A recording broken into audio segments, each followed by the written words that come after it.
We're talking about the Daleks, the most evil creatures ever invented. You must destroy them. You must complete your mission for the Time Lords. Do I have the right? Simply touch one wire against the other, and it's it. The Daleks cease to exist. Hundreds of millions of people, thousands of generations can live without fear, in peace, and never even know the word Dalek. In 1963, the British science fiction show Doctor Who began airing, and since that time, its popularity has grown to encompass many different types of people from around the world. The appeal of the show may be different for each fan, but the show has qualities that are universally loved. The storylines later became I became very engaged in them, and I used to like the mystery characteristics. You'd find a Doctor Who story, they'd land somewhere, something would appear to be a certain way. By like the second episode, we learned there's something deeper there. There was a mystery to be unsolved. There's something being hidden. I always liked that. I was always very big into science fiction, and unlike Star Trek, Doctor Who was wide open in the stories they could do. You had historical stories, straight fantasy, and straight science fiction. With Doctor Who, doesn't matter. You go back to the Jacobite era for one story, and then you go shooting forward to where mankind is teetering on the brink of extinction.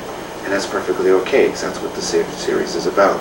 I love Doctor Who because of the different doctors and what they bring to the character itself through their different characteristics, and it just adds to the whole show in the different storylines that they go through. People put the show down sometimes for bad effects, but that never really, I've never really been one into effects. I mean, as long as like the intent is there, or the idea is there, I'll go with something. And I think that was one of the magic of Doctor Who, is they did so much with such a small budget. Next thing that drew me towards it was the character of the Doctor. He wasn't your typical sci-fi hero. He wasn't a James T. Kirk. He wasn't the romantic macho type of figure. He was kind of awkward. He dressed very uniquely, comically. He didn't really seem to care. It didn't seem to diminish his heroic qualities. Potential and variety. Specifically, it was never set in the same time period. It was never set in the same setting. You had a lot of potential for the series. I mean, if it had started 10 years later than when it did, or 15 years later than when it did, it probably wouldn't have survived, but it probably would have had a lot more potential for what they would have been able to do with drama, with character development, stuff they only started getting into when the show finally went on to hiatus. It was a show that had a lot of suspense, like every episode there was a cliffhanger, and there's always like scary monsters, and there's a lot of concepts that I didn't really understand. Like it involved this time traveler, but it started off in the Tom Baker era, and I didn't really get all of it. And so it was like a whole process of understanding things, and like I was really excited. Like the first time like Tom Baker, regenerated, it was like really exciting. I was like, what's happening? What's going on?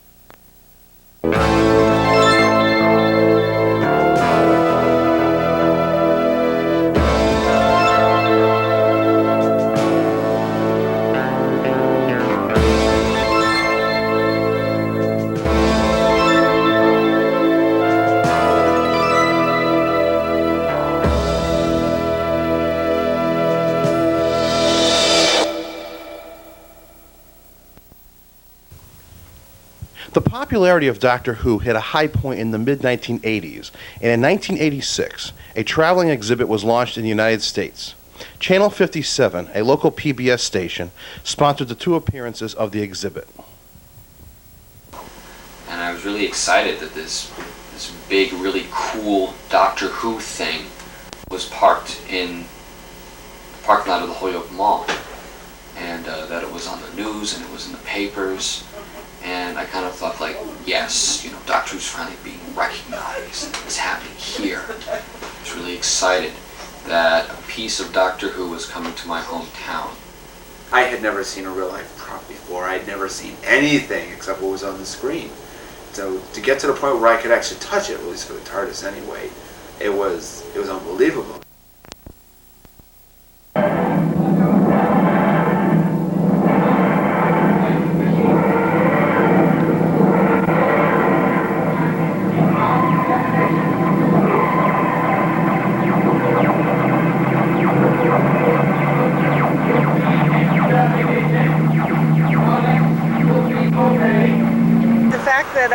One of the first impressions I had of the Doctor Who expedition was when we were crossing the Mass Pike in a car in order to meet the truck out in Lenox. That the first thing we saw was parked on the breakdown lane going across to Lenox was the truck. And it was like, was this going to mean this is what the rest of the 2 days was going to be like, is one calamity after another? But it wasn't, because once we got to Lenox and set up in that shopping market, everybody was there. The Doctor Who tour was different than a lot of conventions because I actually worked behind the scenes at the tour.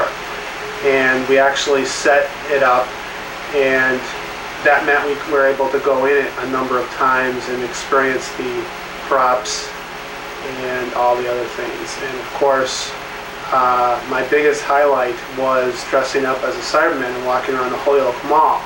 It was an experience in itself because I got to be one of their Cybermen. I actually got to put on the Cyberman costume and go parading downtown Pittsfield. It was just wonderful to see how many kids and people had come out all the way to Lenox. Then they followed us to Holyoke. The tour was really great. It was the first time that we knew how many people in our area liked Doctor Who, because other than that, when we went to conventions, it was in New York or Boston, and it seemed like big cities. And it was the first time we saw like how many people in our area liked Doctor Who and were interested in it, and that was when we really decided that a club was possible in the area. Lots of lines. Brian Sloman, in fact, he was the coordinator of it for Lionheart Productions. He had commented that it was probably one of the most successful tours, stops along the tour so far. That was in August, I believe, July or August of 1986. And because it was so successful, they came back the following year right here to WGBY, and we had two guests, two ladies from the show came and visited, and there was just a wonderful feeling of camaraderie among the volunteers that you don't see that often when it was so unplanned that it was going to happen. And at the Holyoke version of the tour, Ken came up with the idea of actually getting a group together and starting a club.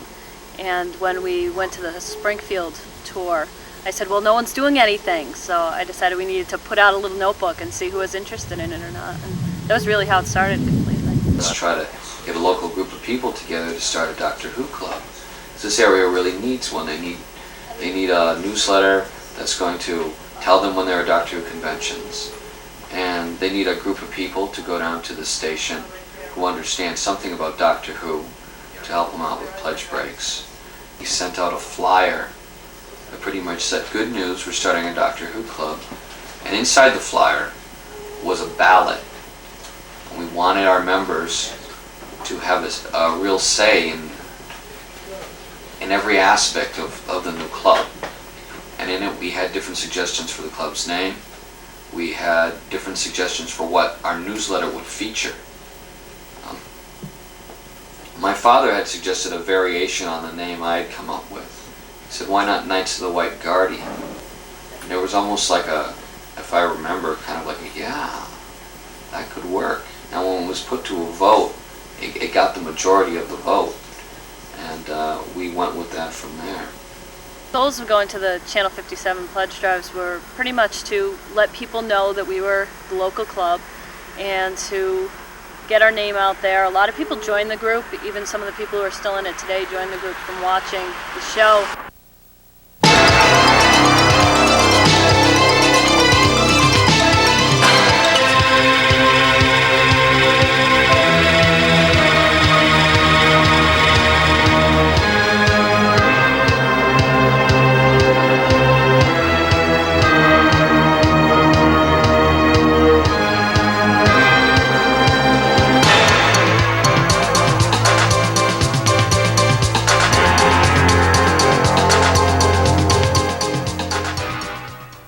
John and Joy on Channel 57, and that's how I knew the club was getting started. And it's kind of funny now that I look back. I didn't know what to expect, and that's why I was kind of nervous, but after a while I feel very comfortable. I was really hoping we'd have about as many people as could fit in the house, and that was what we had on the first meeting, and it was a lot like I thought. There's videos going on in one room, and there were party games and stuff going on in another room, and that was really what we were hoping for, a large group of people, all different interests, all getting together like that. So we didn't just sit around and watch videos. We actually did stuff, which I thought was pretty cool, and I'm pretty sure that, especially at the time, then, as opposed to now as well, that's something that most clubs just don't do. The foundation work completed. It was now up to the Knights members to keep the club operational.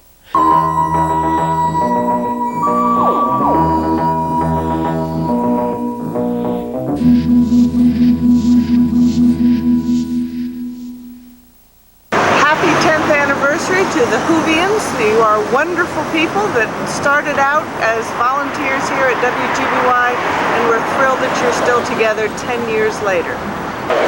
Happy anniversary to the Knights of the White Guardians, the second best club of Doctor Who fandom.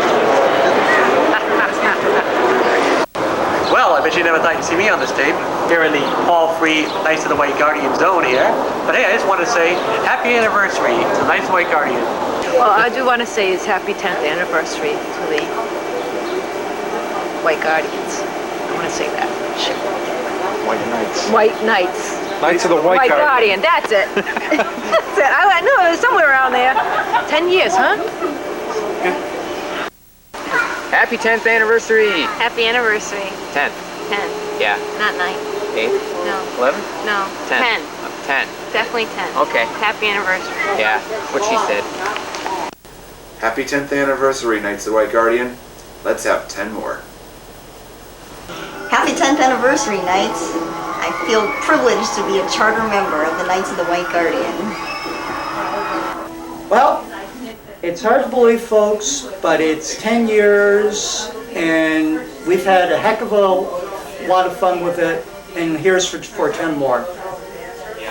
Hi, this is John Peel, just calling to say hello to everybody in the Knights of the White Guardian, and congratulations on your 10th anniversary. Long may you live.